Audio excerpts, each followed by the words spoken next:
অধিনায়ক শামীম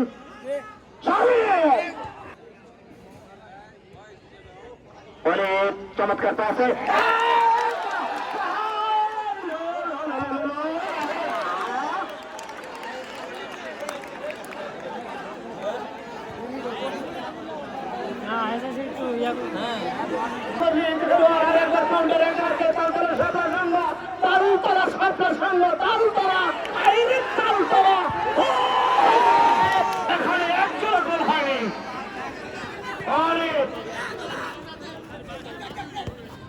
পুষ্টি প্রচুর রয়েছে, সে পুষ্টিটা ব্যবহার করার জায়গাতে কার কাছ থেকে পাবো সেই সুযোগটা?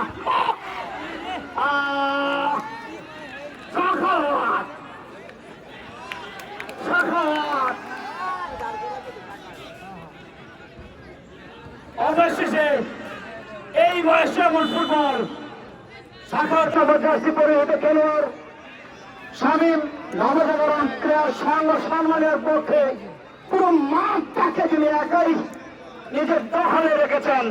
এখনো পর্যন্ত সময় প্রায় 12 মিনিটে চালিয়ে যাচ্ছেন শামীম। চীনের প্রাচীরের কিসের দেয়াল? আমার মনে হয় যে দেয়ালটা তৈরি করা হচ্ছে সেই দেয়ালটা ফারাক্কা মাঠের চাইতে শক্তিশালী দেয়াল। সেই দেয়ালে কিন্তু রয়েছে প্রবীণতম ফুটবলার শাখাওয়াত।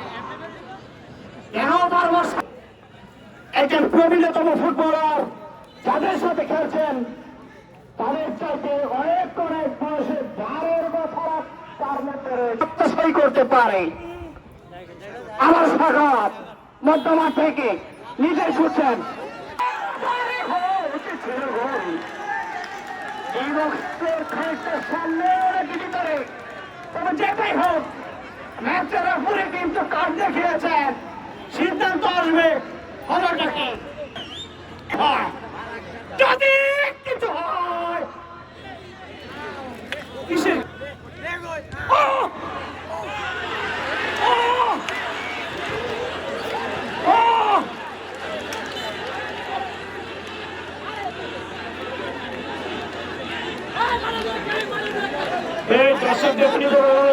মাঠে প্রবেশ করবেন না, কেউ মাঠে প্রবেশ করবেন না।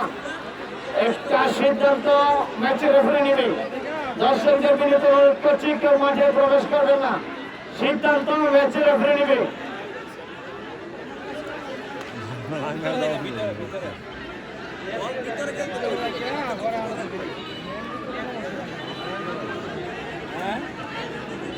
ম্যান ভিতরে যদি যায় বল তো ম্যান সুন্দর লাগবে। আমি ভিতরে গিয়ে এখানে রয়েছি, বল কিন্তু আমার সুন্দর লাগবে। এই মাইক দেখো, আচ্ছা তারা সিদ্ধান্ত দিব বাইরে যাইতে খুব তাড়াতাড়ি। দর্শকদের বিনীত অনুরোধ করছি আপনারা মাঠ থেকে বের হয়ে যান।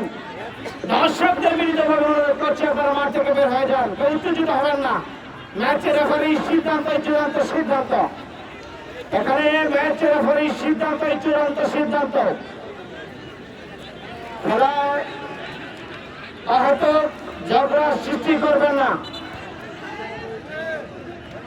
ম্যাচের রেফারির সিদ্ধান্ত চূড়ান্ত সিদ্ধান্ত।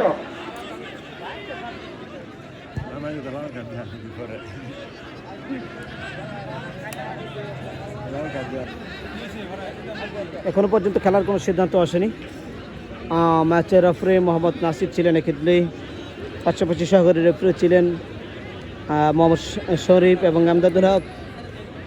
একটা ভুল বোঝাবুঝিতে মাঠ ছাড়ছেন সম্মানীয় ফুটবল একাদশের খেলোয়াড় এবং তাদের টিম ম্যানেজমেন্ট যারা রয়েছেন তারা প্রত্যেকে কিন্তু মাঠে প্রবেশ করেছিলেন এবং এখনও পর্যন্ত দলটাকে মাঠ থেকে উঠিয়ে নিয়ে গিয়েছেন সম্মানীয়